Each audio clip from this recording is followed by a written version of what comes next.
A unos 3 kilómetros del templo de Luxor se extiende la vasta zona monumental de Karnak, que los griegos llamaron Hermoncis. El yacimiento arqueológico comprende 3 áreas separadas entre sí por cercos de adobe. La más grande es la central, encierra el dominio de Amón y cubre una superficie de aproximadamente 30 hectáreas, que Diodoro de Sicilia nos describe como la más antigua. Al sur, todavía inexplorado en casi la mitad de su extensión, cerca de 9 hectáreas, y unido al anterior por un dromos de esfinge con cabeza de carnero, se encuentra el dominio de la diosa Mut, consorte de Amón y representada simbólicamente bajo forma de buitre. Por último, al norte se extiende, ocupando aproximadamente 2,5 hectáreas, el dominio de Mentu, dios de la guerra. Al correr del tiempo, cada conjunto ha modificado sus dimensiones y los faraones que se sucedieron en el trono fueron dejando allí su huella, a veces ampliando el templo, otras añadiéndole salas y capillas. La estructura de los 3 complejos sagrados es siempre la misma. En el centro de cada recinto se yergue el templo principal dedicado a la deidad. Junto a este se halla el lago sagrado para las ceremonias, de forma generalmente cuadrangular. De los 3 complejos, el dedicado a Amón asombra por sus excepcionales dimensiones. Templo de Amón. Por su complejidad arquitectónica, este imponente templo puede servir de base para el estudio de la evolución de los estilos desde la dinastía XVIII hasta la caída de los Ramésidas. Una corta avenida de crioesfinges conduce hasta el primer pilono, 113 metros de ancho con un espesor de 15, que constituye la monumental entrada. Está desprovisto de decoraciones y se remonta a la dinastía de los Ptolomeos. Las esfinges con cabeza de carnero, animal consagrado a Amón, representan al dios que protege al faraón, cuya imagen aparece entre las patas delanteras del animal.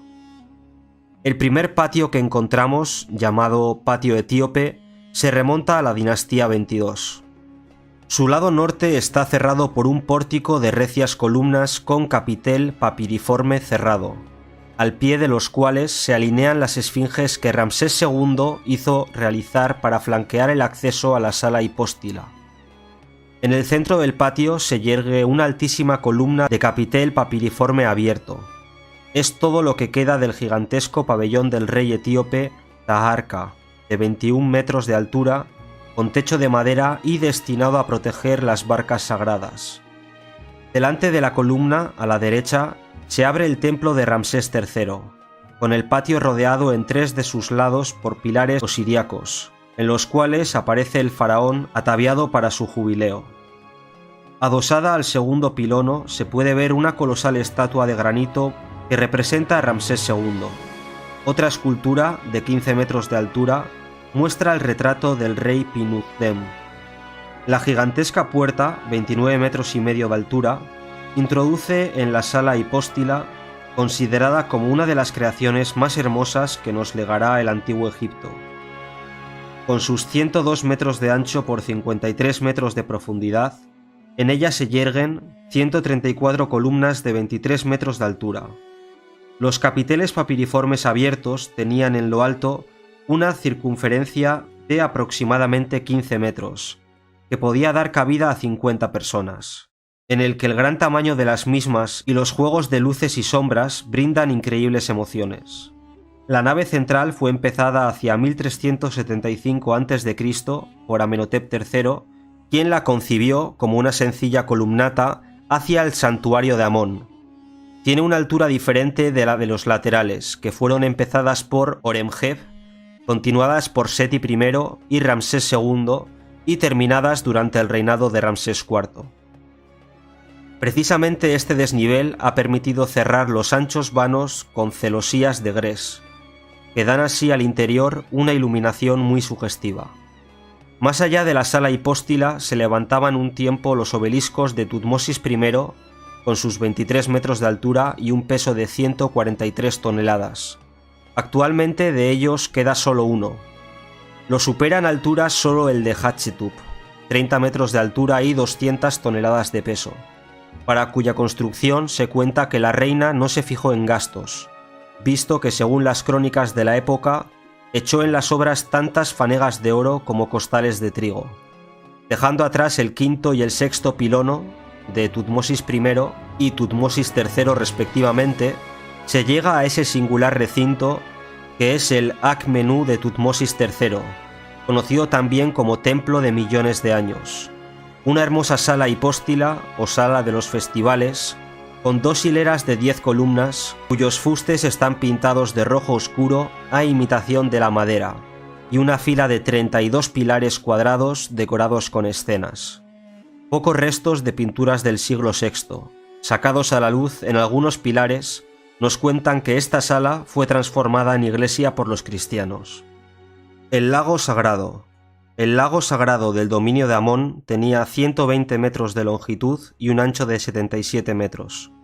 Lo rodeaban varios edificios, los almacenes, las casas de los sacerdotes e incluso una gran jaula para las ocas, aves consagradas a Amón. Todas las mañanas en esas aguas se purificaban los sacerdotes antes de dar comienzo a los ritos sagrados. Templo de Ptah. El templo de Ptah fue reconstruido con piedra caliza por Tutmosis III sobre un preexistente templo de adobes del Imperio Medio. Hoy su pórtico con columnas de capiteles compuestos se yergue todavía adosado al muro norte del recinto principal de Amón. El templo fue restaurado y ampliado por el faraón Shaboko y por otros soberanos de la dinastía tolemaica. La estatua de la diosa León Sekhmet, esposa de Ptah, se conserva en la capilla de la derecha. La diosa está representada con el ureus y el disco solar encima de la cabeza. Sekhmet encarnaba el poder destructor del sol. Era la diosa de la guerra, pero también se la consideraba como prodigadora de curaciones. Museo en Plein Air. Las excavaciones e investigaciones llevadas a cabo en Karnak casi ininterrumpidamente durante decenios han permitido sacar a la luz extraordinarios monumentos que constituyen un inestimable patrimonio solo en parte expuesto en los museos del Cairo y Luxor. Con el tiempo se ha advertido la apremiante exigencia de crear un adecuado espacio para poder apreciar ese tesoro tan grande y valioso de la antigüedad, sin desarraigarlo del contexto en el que se había ido formando. Y así nació la idea del Museo en Plein Air, al aire libre, un área institucionalmente definida y consagrada a la conservación y exposición de inapreciables elementos de la estatuaria y la arquitectura monumental. En ese auténtico y espectacular campo de piedras, realizaciones ya olvidadas y piezas encerradas durante largo tiempo en depósitos y almacenes han vuelto a ver la luz, dando comienzo así a un completo y debido redescubrimiento. La joya más importante de este museo es la Capilla Blanca de Sesostris I, uno de los monumentos más antiguos de Karnak, cuyos relieves figuran entre los mejores del Imperio Medio. Cuando durante la campaña de excavaciones para recuperar el tercer pilono, Henry Chevrier descubrió sus restos, quedó profundamente impactado por su belleza. Tanto es así que en 1938 quiso trabajar personalmente en la reconstrucción de esa refinada y elegante capilla de pilares. No se sabe a ciencia cierta dónde estaba emplazada, pero sí que fue desmantelada por voluntad de Amenhotep III, y que representó uno de los elementos más significativos del templo de Amón, extremo testimonio de su originario esplendor. También la capilla de Tutmosis IV, compuesta en su origen por numerosos bloques monolíticos de varias toneladas de peso y que hoy se expone en los espacios de museo, estaba destinada a cobijar las barcas sagradas y fue desmantelada por Amenhotep III. Los distintos elementos que la componían, si bien gigantescos, fueron dispersados o conservados en desorden en el área del tercer pilono. Su montaje se presentaba, pues, como una tarea sumamente interesante y sugestiva, pero destinada a un resultado fragmentario e imperfecto. Por ello, la definitiva y lograda reconstrucción de la capilla se consiguió solo en 1996.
En Luxor, el único testimonio de su glorioso pasado es el templo que los antiguos egipcios erigieron a mayor gloria de Amón-Ra, rey de los dioses, y que llamaron con el nombre de Harén Meridional de Amón.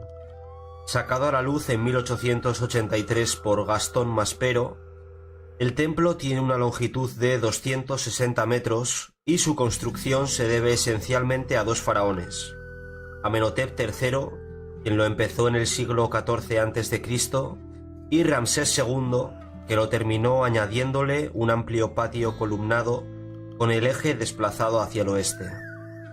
Otros numerosos soberanos, entre los cuales Tutankamón, Horemheb y Alejandro Magno, contribuyeron a enriquecerlo con relieves, inscripciones y edificios menores.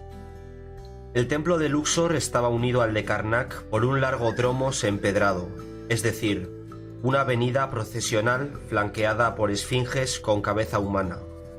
Esta calle no ha sido sacada enteramente a la luz y todavía se está trabajando en las excavaciones para que pueda ser plenamente visible.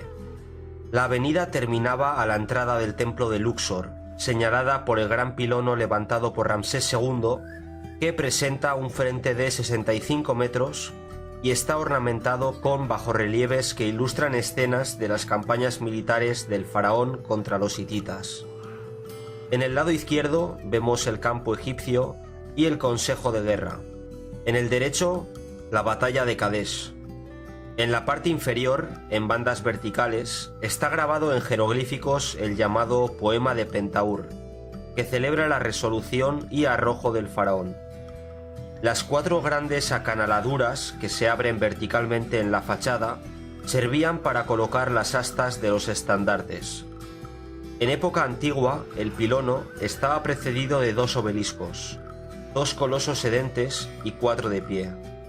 Hoy, de los dos obeliscos, queda solo el de la izquierda, de 25 metros de altura. Su gemelo, llevado a Francia en 1833, fue erigido en la Plaza de la Concordia de París por el ingeniero Levas, el 25 de octubre de 1836. Los dos colosos de granito que custodian la entrada del templo representan al faraón sentado en el trono. Tienen 15 metros y medio de altura, sobre una base de aproximadamente 1 metro. De las otras cuatro estatuas de granito rosa adosadas al pilono, una debía de representar a la reina Nefertari y otra, a la derecha, muy arruinada, a su hija Meritamón. A la izquierda del obelisco se puede admirar una cabeza colosal de Ramsés II. Cruzando la maciza y monumental puerta, se entra en el patio de Ramsés II, con doble hilera de columnas de capitel papiriforme y estatuas en los intercolumnios. En el lado noroeste del patio se encuentra el santuario depósito de las barcas sagradas, construido por Tutmosis III y dedicado a la tríada de Amón, Mut y Khonsu. Inscripciones conmemorativas, escenas sacrificiales y ceremonias religiosas decoran las paredes internas del patio. A partir de la izquierda, personificaciones de los distritos mineros presentando tributos a la deidad. Ramsés II ofreciendo un sacrificio a la diosa Seshat, que portan flores y encabezan la procesión. El recio muro del fondo constituye el segundo pilono, erigido por Amenhotep III. Era la entrada original del templo y le seguía una imponente columnata de 52 metros de largo, formada por dos hileras de 7 columnas campaniformes. También esta es una obra de Amenhotep, mientras que las decoraciones se deben a Tutankamón y Horemheb y describen la gran fiesta de Opet, con la procesión de barcas sagradas que iba de Karnak a Luxor y viceversa. La fiesta, que duraba unos 15 días, empezaba el 19º día del segundo mes de la inundación, es decir, hacia fines de agosto. El punto culminante de la ceremonia era cuando del templo de Karnak salía la barca sagrada de Amón-Ra que, llevada a hombros por 30 sacerdotes y seguida de las barcas de Mut y Khonsu, recorría toda la avenida de Esfinges y llegaba al templo de Luxor. Aquí, las barcas eran encerradas en el santuario durante algunos días, después de lo cual regresaban al templo de Karnak, siempre acompañadas de una muchedumbre jubilosa que bailaba y entonaba cánticos sagrados. Justo a la entrada de la columnata se encuentran dos hermosos grupos de piedra caliza que representaban al faraón y una reina. Entramos luego en el segundo patio, o patio de Amenhotep III, rodeado en tres de sus lados por dos hileras de columnas, fasciculadas y papiriformes. El cuarto lado del patio es, en realidad, una sala hipóstila transversal con 4 hileras de 8 columnas cada una, del mismo tipo que las anteriores, un auténtico bosque petrificado de gran sugestión. Desde aquí se tiene acceso al vestíbulo, flanqueado por 2 recintos. El de la izquierda está consagrado a Mut, el de la derecha, dividido en 2, a Khonsu y a Amon-Min.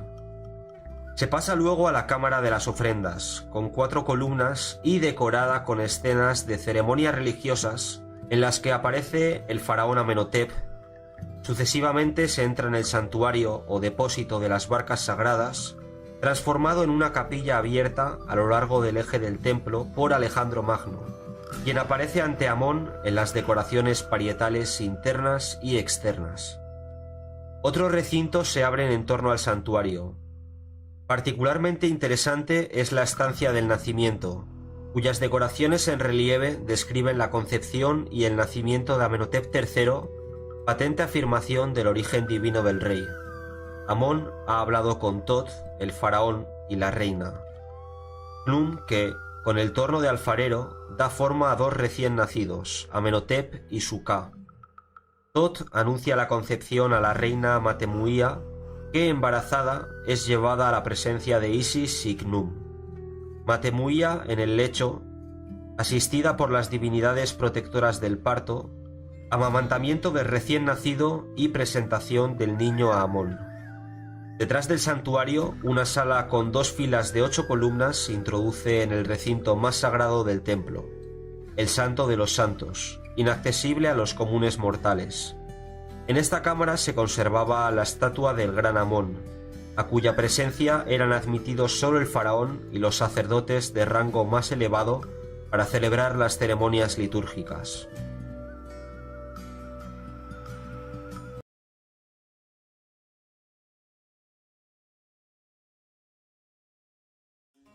$1200 años después de Imhotep, otro arquitecto, Senenmut, se asoma a la historia egipcia con otra excelsa obra maestra de la arquitectura. La reina Hatshepsut, protectora de las artes más que jefe militar, ordenó un monumento fúnebre para su padre, Tutmosis I, y para sí misma. Escogió para la imponente obra un inaccesible valle ya consagrado a la diosa Hathor, que, bajo la forma de becerra, acogía a los difuntos en el reino del más allá. Después de quedar abandonado largo tiempo, en el monumento de Hatshepsut se instaló un convento cristiano conocido como Convento del Norte, que dio a la zona el nombre actual de Deir el-Bahari. El establecimiento de los monjes en el grandioso templo faraónico fue providencial, pues lo protegió de posteriores destrucciones. La genialidad del arquitecto ministro Senenmut consistió en aprovechar al máximo el impresionante abanico de rocas color ocre que se extiende a la espalda del templo. Pero también la sublime concepción del monumento era nueva, revolucionaria. El templo de Hatshepsut, que los antiguos llamaron Djeser Djeseru, sublime de los sublimes, representaba un ejemplo único en la arquitectura egipcia. El templo, orientado hacia el este, estaba formado por una serie de vastas terrazas escalonadas que, mediante rampas, subían hasta el santuario. Una avenida de esfinges y obeliscos constituía el acceso a la primera terraza, cerrada al fondo por un pórtico de 22 pilares, flanqueado por 2 pilares osiríacos. De aquí arrancaba una rampa que conducía a la segunda terraza, cerrada también por un pórtico formado por 2 hileras de pilares cuadrados. En una de las paredes, bellísimos bajorrelieves narran el nacimiento y la infancia de la reina, así como la expedición que la soberana envió al misterioso país del Punt, tal vez la actual Somalia, visto que se observan jirafas, monos, pieles de pantera y objetos de marfil. En la última pared 18 nichos grandes y pequeños debían de cobijar igual número de estatuas de la reina sedente y de pie. Característico de este templo es el elegante pilar de 16 estrías, muy admirado por Champollion, que lo definió como protodórico. La tumba de Senenmut se encuentra a unos 15 metros de la esquina este de la primera terraza, pero los despojos mortales del arquitecto no descansan aquí, junto a su reina, sino en Sheikh Abdel Kerna. Toda la parte izquierda del valle, en cambio, estaba ocupada por el gigantesco templo funerario de Mentuhotep I. Ya 500 años antes de que Hatshepsut decidiera construir su templo en este valle, el faraón Mentuhotep I había tenido la misma idea y había erigido su tumba según esquemas típicos todavía del Imperio Medio, que por algunos elementos anuncian ya las tumbas del Imperio Nuevo. El complejo monumental de Mentuhotep I estaba formado por una gigantesca tumba con el túmulo en forma de pirámide, en cuyo centro se hallaba el sepulcro del rey. Entre este y la terraza superior del templo de Hatshepsut surgía el templo de Tutmosis III, hoy totalmente en ruinas. Cuando Tutmosis I muere, el panorama de la sucesión al trono es bastante complejo. Los dos hijos mayores le han precedido en la tumba, y así el legítimo heredero es el tercer varón, Tutmosis II, a quien se le da por esposa su hermanastra, Hatshepsut, hija de la reina Ahmose y del difunto faraón. La pareja reina junta durante pocos años. Tutmosis II muere prematuramente dejando un hijo ilegítimo, nacido de una concubina que el soberano moribundo se apresura a legitimar como rey, intuyendo las ambiciosas miras de la esposa hermanastra. El futuro Tutmosis III es todavía un niño, cuando Hatshepsut, su madrastra y tía, asume el cargo de regente. Hatshepsut es una mujer inteligente y hábil, dotada de un raro y destacado sentido político. Es también una mujer atractiva, como nos muestran las estatuas que la representan, y sumamente ambiciosa. Quiere ser rey, no reina, y como tal quiere ser legitimada, demostrando un origen divino. Llama entonces en su ayuda a la religión y el clero tebanos. Ha sido el dios Amón, que tomó el aspecto de Tutmosis I, se unió a la reina Ahmose y engendró a Hatshepsut. Hatshepsut es pues por derecho hija del rey, hermana del rey, esposa del dios y gran esposa del rey. A partir de ese momento, Hatshepsut se apropia de características y atributos masculinos. Adopta el protocolo real, viste trajes masculinos, usa la barba postiza y suprime la desinencia femenina de sus títulos regios. El faraón Hatshepsut se puede dedicar ahora a una intensa actividad arquitectónica y a expandir su política comercial, de la que la expedición al país de Punt marcó el apogeo.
Edfú tiene fama por su templo, indiscutiblemente el mejor conservado de Egipto. Está situado en el centro de la ciudad y dedicado a Horus, el dios con cabeza de halcón. Antigua capital del Nomo II del Alto Egipto, Fue llamada Apolinópolis Magna por los griegos a consecuencia de la identificación de Apolo con Horus. Aquí la atención está, de siempre, monopolizada por el templo, obra maestra por unidad y concepción arquitectónica, en excepcional estado de conservación.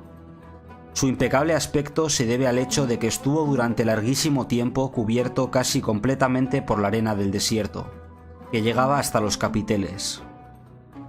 El estado de abandono era tal que cuando en 1860 Auguste Mariette decidió liberarlo, fue necesario derribar casi un centenar de tugurios de los felá que se habían ido construyendo sobre el templo. Solo cuando la inmensa cantidad de arena fue quitada, se pudo notar que el monumento estaba casi intacto. Ni siquiera el imponente templo de Karnak, al que le sigue en tamaño, estaba tan bien conservado. Con sus 137 metros de longitud, el frente de pilono de 79 metros y una altura de 36, tiene una planta muy homogénea y puede ser considerado como el arquetipo del templo egipcio. Una serie de habitaciones cada vez más pequeñas y oscuras conducen hasta el recinto más íntimo y reservado del templo, el Sancta Sanctorum. Antes de llegar al templo, es interesante visitar el Mamisi que se encuentra a la izquierda. Construido bajo Ptolomeo IX, Soter II, inicialmente estaba comprendido en el templo de Horus, pero luego fue transformado en un pabellón separado. Un peristilo rodea el vestíbulo, flanqueado por dos pequeñas habitaciones y un santuario.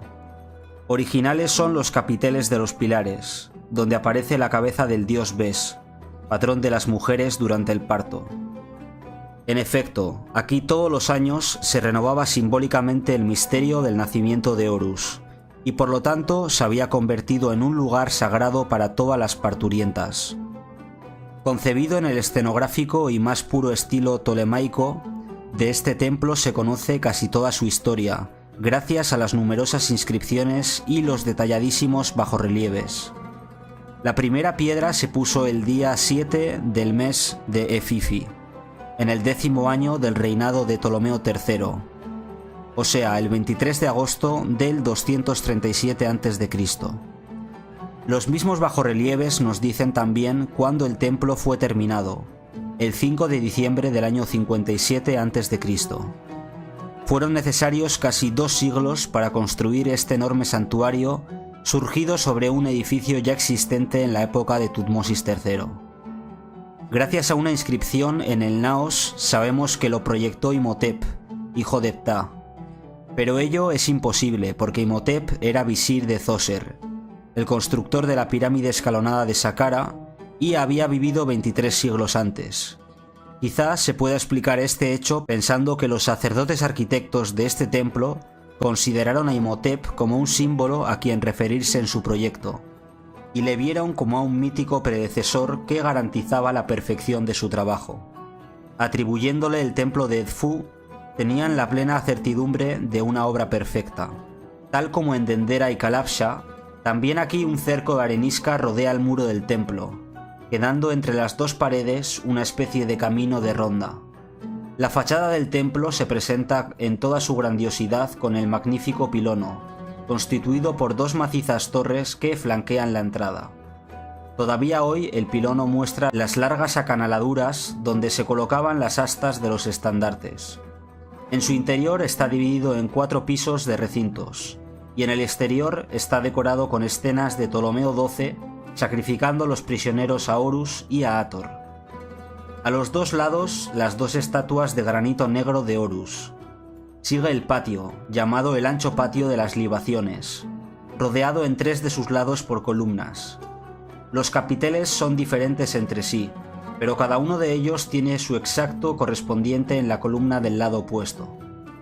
Al lado del patio, casi como vigilando el pronaos, se observa la bellísima y majestuosa estatua de granito negro del dios halcón Horus, que lleva en la cabeza la doble corona del Alto y el Bajo Egipto. La sala hipóstila que sigue tiene 18 columnas, 12 de las cuales dispuestas en 2 hileras y predecidas por otras 6, unidas a mitad de su altura por muros de intercolumnio. Sobre estos últimos, a los lados de la entrada, se abren 2 pequeñas habitaciones.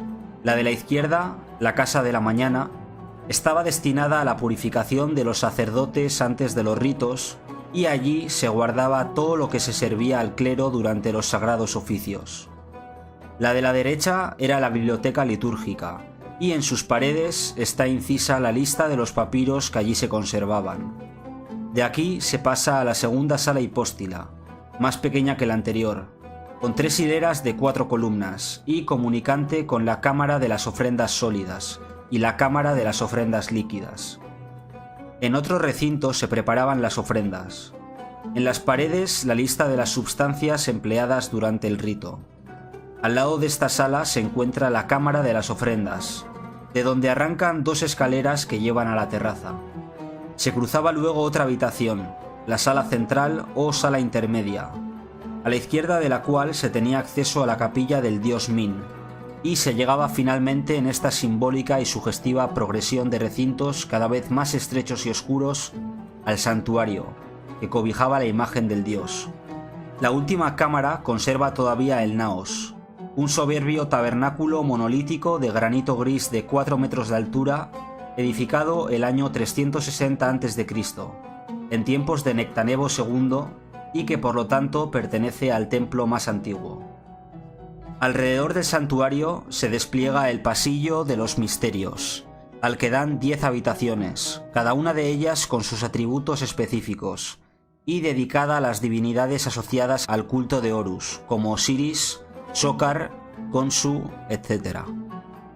La rica decoración del interior se encuentra también en las paredes exteriores del gran pasillo.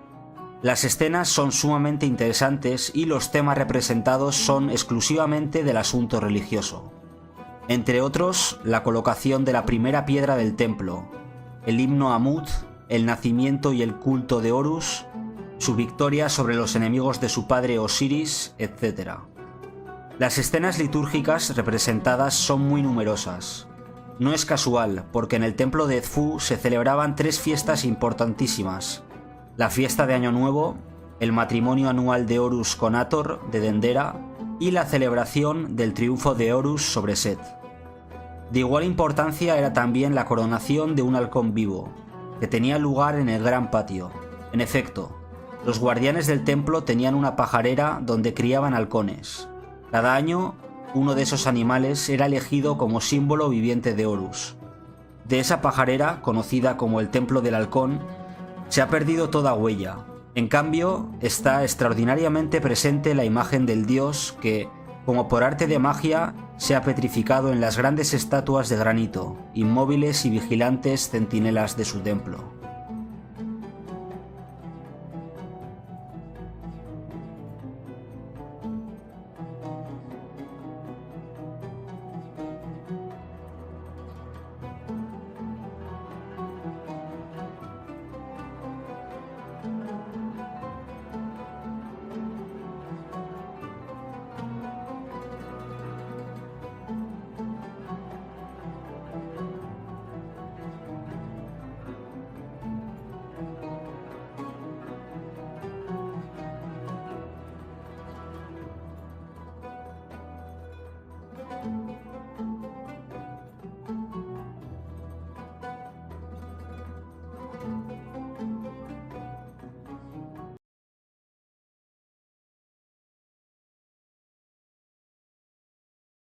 Poco después de Edfu, el paisaje cambia de nuevo. Dejamos atrás las montañas arábigas y nos adentramos en una fértil llanura llamada Nueva Nubia. Antaño solo arena del desierto.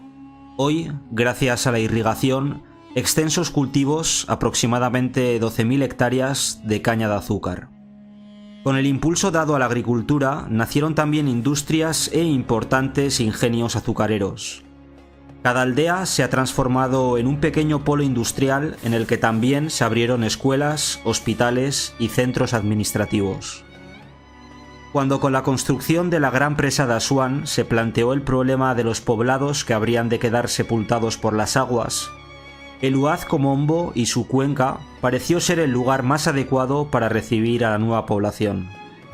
Y fue así que por lo menos 100.000 nubios se trasladaron a estas tierras, incrementando la mano de obra ocupada en el trabajo de los campos. Los nuevos poblados que se formaron recibieron el nombre de aquellos que habían abandonado y que ahora se hallaban sumergidos: Kalabsha, Amada, Abu Simbel. Este dulce y sugestivo paisaje constituye el fondo ideal para el templo, que se yergue en una pequeña colina que domina el Nilo. La palabra árabe Komb significa en efecto pequeña montaña, casi una acrópolis de reminiscencias helénicas. La piedra misma es distinta de los otros templos, tal vez por el prolongado contacto con la arena, que durante largo tiempo oprimió el monumento. La gran particularidad de este templo deriva de su inusual, casi único esquema. Se trata de un templo doble, es decir, obtenido uniendo dos templos contiguos.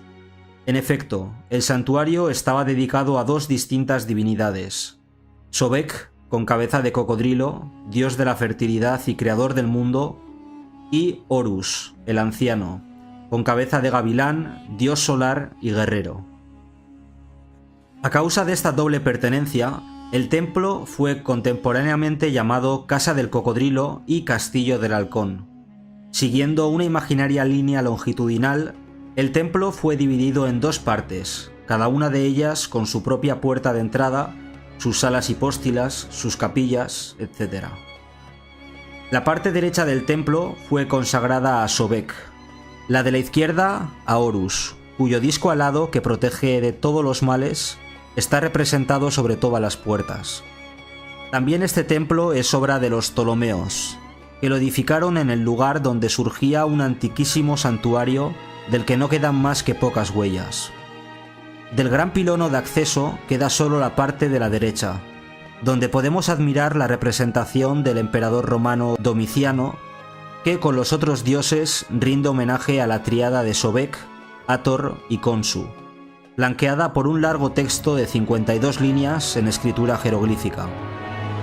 El patio que sigue debía de ser muy hermoso en su origen, rodeado en 3 de sus lados por 16 columnas pintadas. Hoy de ellas solo queda la base y la parte inferior del fuste, y en el centro del patio los restos del altar sobre el que se depositaba la barca sagrada durante las procesiones. Los relieves de las columnas muestran al emperador Tiberio, cuyo nombre se lee en los cartuchos reales que acompañan a las figuras, presentando ofrendas a los dioses. La parte norte del patio está cerrada por la pared exterior del pronaos, o primera sala hipóstila. En esta pared se abren las dos entradas correspondientes a los templos de Aroeris y de Sobek. A los lados de cada puerta destacan las representaciones de Ptolomeo XII, Neo Dionisio purificado por Horus, Tot y Aroeris, y por Horus, Tot y Sobek en la derecha. La primera sala hipóstila presenta 3 hileras transversales, cada una con 5 columnas fasciculadas de capiteles campaniformes. Algunos de ellos tienen forma de loto, otros de papiro y uno incluso de palmera. El techo está decorado con escenas astronómicas y con el buitre, símbolo de Nekhbet. Los fustes de las columnas están todos incisos.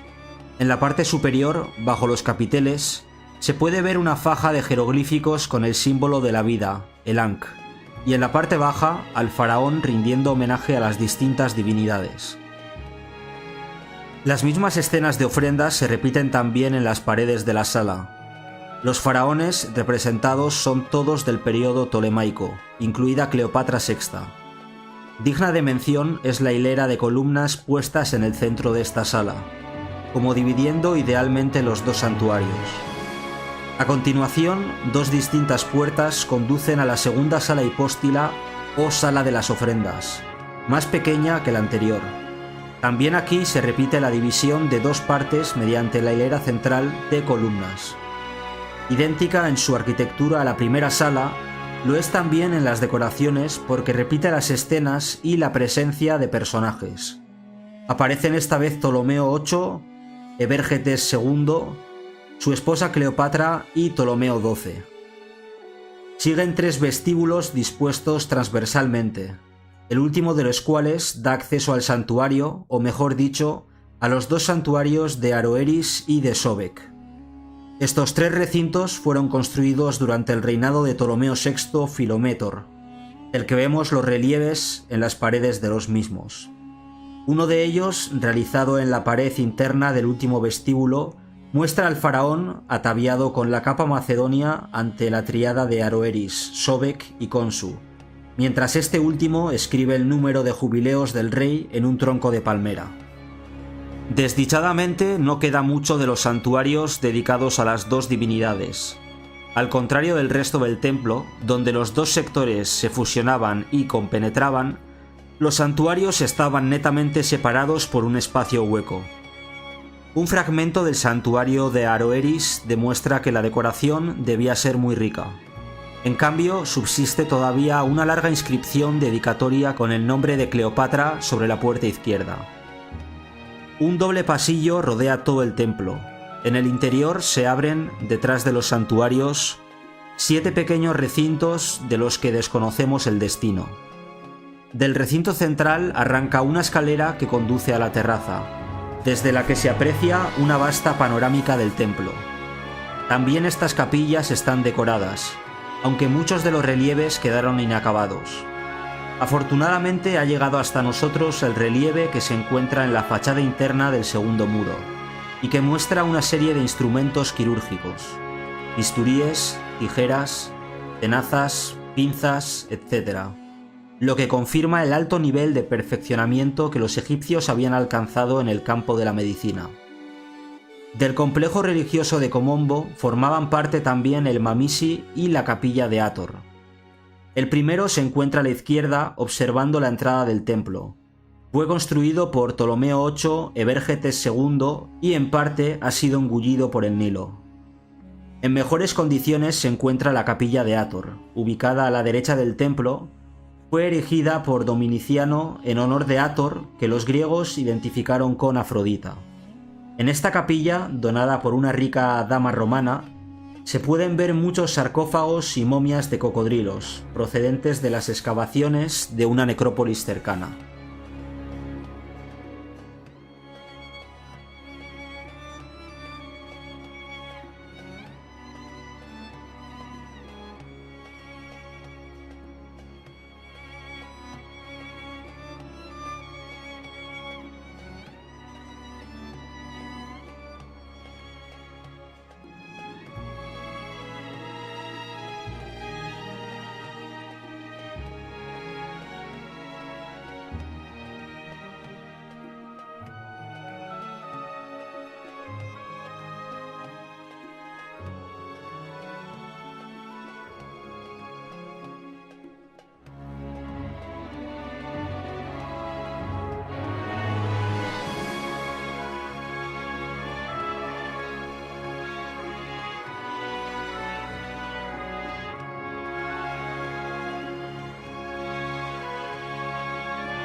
En esta localidad, a la que se puede llegar desde Asuán con un vuelo de 40 minutos, en barco, autobús o coche, situada en el corazón del territorio nubio, casi en los confines con Sudán, se encuentra la espléndida y grandiosa construcción que levantará el faraón más grande de la historia egipcia, el templo de Abu Simbel, dedicado en teoría a la tríada de Amon-Ra, Armakis y Ptah, pero en la práctica erigido solo para dar gloria eterna a su constructor, Ramsés II el Grande. Abu Simbel no es solo uno de los templos más hermosos de Egipto, ciertamente es el más insólito y majestuoso, sino que es también el símbolo de la gigantesca obra de salvamiento de todos los templos nubios amenazados por la creación del lago Nasser. Olvidado durante largo tiempo, Ipsambul, como era llamado, volvió a la luz solo en el siglo XIX, cuando el suizo Johann Ludwig Burckhardt, el 22 de mayo de 1813, vio fortuitamente emerger del terreno arenoso del desierto la parte superior de 4 gigantes de piedra. El 1 de agosto de 1817, el italiano Giovanni Battista Belzoni liberaba de la arena la parte superior de una puerta y descubría la entrada. Después de él llegaron centenares de viajeros, estudiosos, arqueólogos y simples turistas deseosos de admirar, finalmente libre de su encierro, la obra maestra arquitectónica de Ramsés II. El peligro de que quedasen sepultados por las aguas del lago Nasser lo convirtió en un caso de resonancia mundial. Si Abu Simbel era el más bello y el más grandioso de los templos de Nubia, era también el más difícil de salvar a causa del material con lo que se había construido, del lugar y de la estructura con que fuera concebido. Y sin embargo, también en este caso, la voluntad del hombre unida a los progresos y prodigios de la técnica logró salvar el templo con uno de los más fantásticos trabajos de desmantelamiento y reconstrucción que jamás la arqueología había vivido. Obra grandiosa que permitirá perpetuar por los siglos su memoria. El templo rupestre de Abu Simbel no es más que la transposición en la roca de los elementos arquitectónicos del llamado Templo del Penetral. La fachada, labrada en la roca misma de la montaña, tiene 38 metros de ancho por 31 de altura. Está enmarcada por una moldura convexa llamada toro y coronada por un friso de ureus o serpientes sagradas.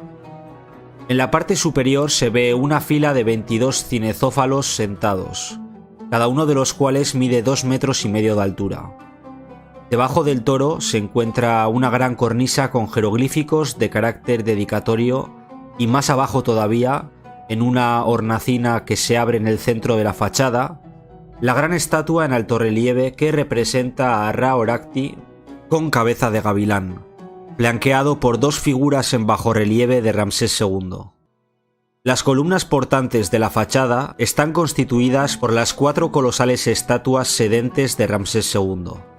Monumentales y perfectas, reproducen los reales rasgos somáticos del soberano. Tienen 20 metros de altura, de oreja a oreja hay más de 4 metros y más de 1 mide la línea de los labios, que esbozan una compuesta y tranquila sonrisa. El faraón está representado con las manos apoyadas en los muslos. En la cabeza luce la doble corona y el pesado nemes le enmarca el rostro. La segunda estatua a partir de la izquierda está quebrada, y parte de la cabeza y del tronco yacen en el suelo. A los costados, entre las piernas de cada coloso, están esculpidos algunos miembros de la familia real, entre los cuales las hijas esposas del faraón, Nebet Tawi, Bint Anat y Merit Amon. Tuya, madre del soberano, Nefertari, su esposa, y su hijo varón, Amoner Kepchev. En el zócalo y a los lados de los asientos se observan representaciones de prisioneros negros y asiáticos. En esta monumental fachada trabajó una multitud de obreros, hechos cautivos por su espada, a las órdenes de Piai, jefe de los escultores, como leemos en el interior del templo. A la obra de los escultores seguía luego la de los pintores. En la época ramésida, la gama cromática con la que estaba pintado el templo debía ser muy rica. En el interior, el pronaos o vestíbulo es una vasta sala rectangular de 18 metros de longitud por 16,70 de ancho. Su techo está sostenido por 8 pilares osiríacos de 10 metros de altura, dispuestos en 2 hileras y representando a Osiris con las facciones de Ramsés. Los colosos de la izquierda llevan la corona blanca del Alto Egipto, los de la derecha el Pesent o doble corona. Los brazos cruzados sobre el pecho sostienen el cetro y el flagelo. En el techo de la nave central está pintado el gran buitre de la diosa Nekhbet, protectora del Alto Egipto. El de las naves laterales está tachonado de estrellas. La decoración de las paredes celebra la gloria militar de Ramsés II. La más interesante y famosa es la pared norte, donde podemos leer las varias fases de la batalla de Kadesh, que cerró la campaña militar del faraón contra los hititas en el 5º año de su reinado. El largo poema épico escrito por Pentaur, poeta de la corte, está grabado en caracteres jeroglíficos no solo aquí, sino también en las paredes de otros templos como Luxor y Karnak. Del vestíbulo se pasa a una sala hipóstila cuyo techo está sostenido por 4 pilares cuadrados que muestran al faraón en presencia de varias divinidades. También las paredes están decoradas con escenas litúrgicas, entre las cuales el traslado de la barca sagrada. A 65 metros de la puerta de entrada, en el corazón de la montaña, se llega finalmente al santuario, el lugar más íntimo y secreto del templo, que es un pequeño recinto de 4 metros por 7. Aquí se encuentra la estatua de Ramsés II divinizado, sentado junto a la tríada de Ptah, Amón-Ra y Harmakis. A propósito de estas estatuas, ya en el siglo XIX, algunos estudiosos habían advertido que todo el templo estaba construido según un esquema bien preciso. François Champollion fue el primero en notar el fenómeno que luego sería definido como el milagro del sol. En efecto, 2 veces al año, en los días equinocciales, a la hora del alba, el sol penetra en el templo recorriéndolo en toda su longitud y yendo a inundar de luz las estatuas de Amón, Harmakis y el faraón. Después de aproximadamente 20 minutos, la luz desaparece. Lo realmente curioso es que Ptah jamás es iluminado por los rayos del sol. En efecto, Ptah es el dios de las tinieblas. Otros 8 recintos menores se abren lateralmente. En ellos se depositaban los tributos de los nubios. El templo de Hathor, que el faraón quiso dedicar a Nefertari, su esposa favorita, la más amada de todas, se encuentra a la izquierda saliendo del templo grande. Jamás en el Egipto faraónico la esposa de un rey había sido representada en la fachada de un templo, con una estatua alta como las de su regio consorte. Para ella, para la gran esposa real, Nefertari Meri Mut, amada por Mut, Ramsés hizo excavar este templo de pequeñas proporciones y extrema armonía. Las 6 estatuas de 10 metros de altura, con la pierna izquierda ligeramente adelantada, parecen querer liberarse de la roca para encaminarse hacia la luz. Nefertari está representada como Hathor, con los cuernos de la vaca sagrada, el disco solar y 2 plumas. La consagración divina de la reina se celebra también en el sencillo interior. Un recinto casi cuadrado con 6 pilares atóricos dispuestos en 2 hileras. Debajo de la cabeza de la diosa se observan escenas con Nefertari y Ramsés. También las paredes de esta sala están decoradas con las acostumbradas escenas de ofrendas y masacres de prisioneros, llevadas a cabo por el rey guerrero.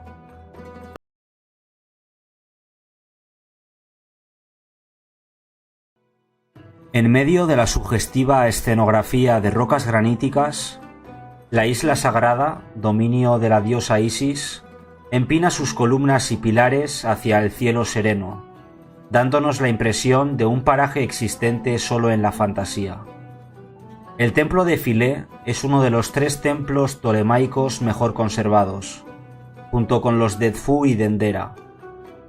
Con sus casi 400 metros de largo por 135 metros de ancho, Filé era la más grande de las 3 islas con que terminaba hacia el sur el grupo de rocas que formaba la primera catarata.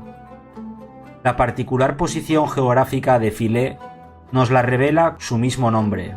En efecto, Pilac, como era llamada en los textos antiguos, significaba isla del ángulo o isla de la extremidad. Y ello porque antiguamente Filé se encontraba en la orilla oriental del Nilo, en el rincón de una pequeña bahía y en la extremidad sur de la primera catarata. De los otros 2 islotes, el de Biga, hoy en parte sumergido, era particularmente sagrado por ser el lugar del sueño eterno de Osiris y por lo tanto prohibido a todo ser humano. Tenían acceso a él solo los sacerdotes, que llegaban en barca desde Filé para celebrar sus sagrados ritos sobre las 360 mesas para ofrendas que indicaban el lugar de la sepultura de Osiris. A su esposa Isis, que con la fuerza de su amor había hallado sus miembros esparcidos por todo Egipto y lo había resucitado, estaban dedicados los templos que surgían en Filé. El culto a la diosa en esta isla se remonta a tiempos antiquísimos y era tradición que por lo menos una vez al año los egipcios fuesen como peregrinos a la isla sagrada.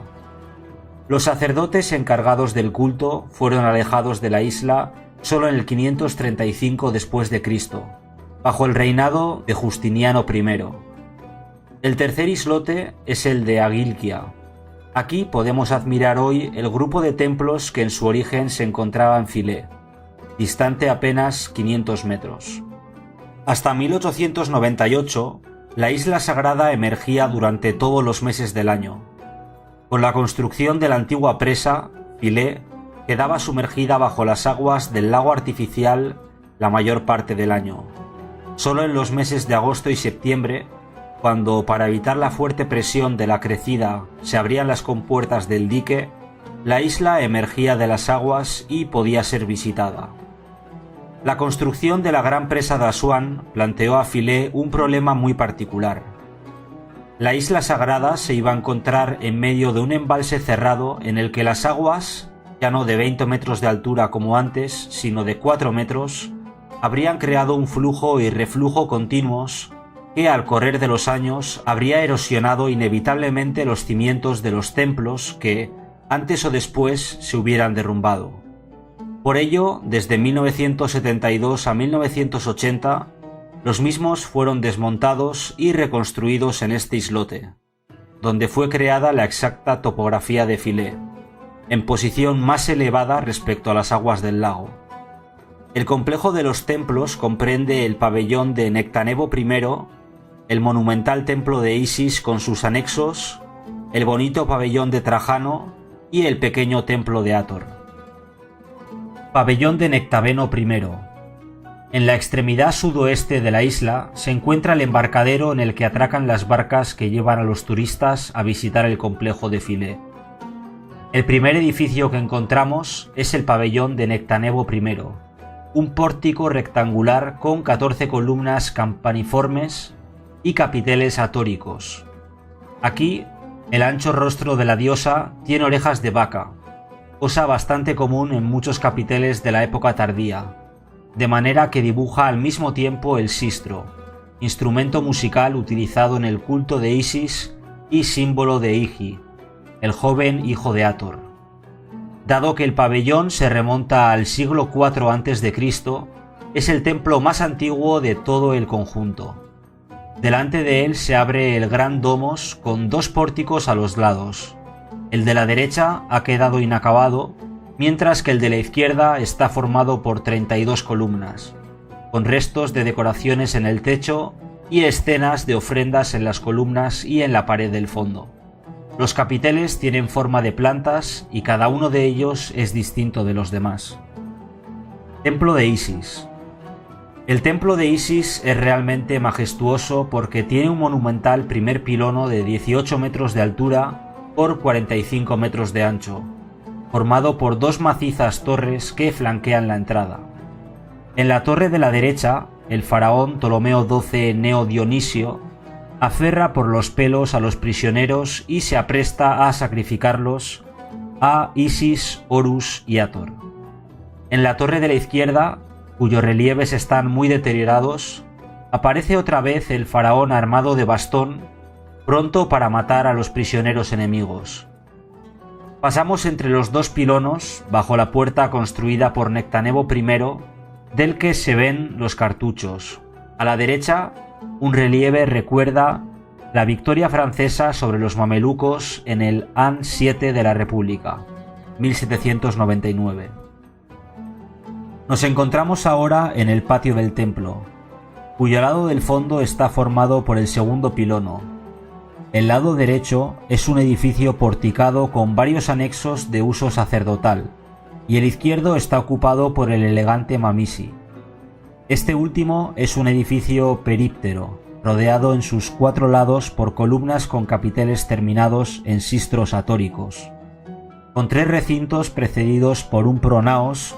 En el Mamisi se adoraba a Isis y a su hijo Horus, cuyo nacimiento, infancia y educación están narrados en las finísimas decoraciones. Se puede también notar en la parte superior de la fachada la reproducción del texto de la estela de Rosetta, que permitió descifrar la escritura jeroglífica. El segundo pilono es más alto que el primero. En efecto, mide 22 metros de altura por 32 metros de ancho, y no es exactamente paralelo al primero. En la fachada presenta, también la habitual escena del faraón Ptolomeo XII Neo Dionisio, que masacra a los prisioneros ante los dioses.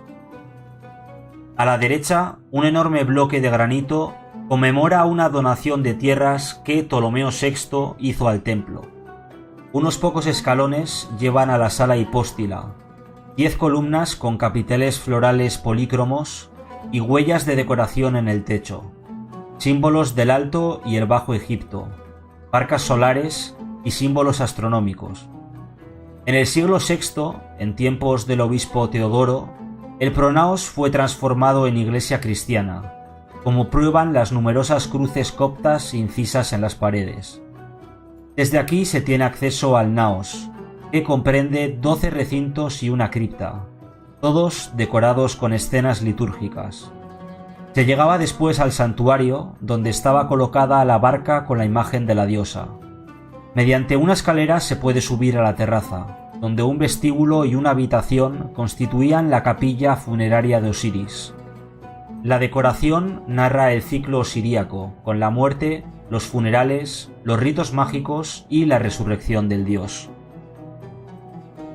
Bastión de Adriano. Si la mayoría de las decoraciones de Philae tienen relación con ritos y tributos a los dioses, una se aparta de ellos y destaca por la originalidad y atipicidad del tema representado. Se encuentra en la llamada Puerta o Bastión de Adriano, un edículo que se remonta a la dinastía romana de los Antoninos, situado en el ala occidental del templo de Isis a la altura del segundo pilono. En el interior de la puerta, en la pared norte, un relieve muestra cómo los antiguos egipcios se imaginaban las fuentes del Nilo. En efecto, aquí se observa a Api, con forma humana, pero hermafrodita, divinación del Alto y el Bajo Nilo. El dios está representado dentro de una caverna rodeada por una serpiente y tiene en sus manos 2 vasijas de las que emana el agua. Los antiguos egipcios creían, en efecto, que las fuentes del Nilo se encontraban en la primera catarata, cerca de una montaña llamada Muapi, que significa agua de Api. El mismo faraón celebraba los ritos anuales en honor del dios. Estos empezaban a mediados de junio, cuando la estrella Sotis daba inicio a la crecida del río. Pabellón de Trajano. En la parte opuesta, es decir, en el lado derecho del templo de Isis, se encuentra otra joya de Philae, el gran complejo del período tolemaico, el pabellón de Trajano. Asomado al río, de gran elegancia y proporción, se ha convertido en el símbolo mismo de toda la isla. Antiguamente aquí atracaba la barca sagrada con la estatua de Isis durante las fastuosas procesiones por el río. Reedificado por el emperador Trajano, se trata de un kiosco rectangular con 14 columnas de capiteles campaniformes unidas por muros de intercolumnio, 2 de los cuales están decorados con escenas que representan a Trajano, presentando ofrendas a Isis, Osiris y Horus. Templo de Hathor.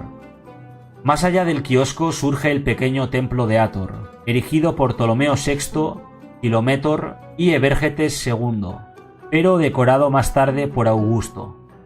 Algunos relieves son muy curiosos y muestran, entre otras cosas, a un sacerdote que toca la flauta doble y algunos monos que danzan mientras todos ellos tocan el laúd. Philae representa la síntesis perfecta de las civilizaciones egipcia, griega y romana. Aquí arquitectura, dibujo y pintura se compenetran a la perfección. Basta pensar que antes de que las aguas de la vieja presa los deslavaran, todos los capiteles estaban pintados con colores brillantes, azul, rojo, amarillo y verde, como demuestran las tablas de los viajeros que tuvieron la posibilidad de verlos antes de que el embalse artificial de Asuán sumergiese el templo. Pero a pesar de que ha perdido el colorido original, Philae será siempre esa obra maestra de gracia y sugestión, como dijera Amalia Edwards, un admirable ejemplo de elegancia y encanto que Pierre Loti definió como la perla de Egipto.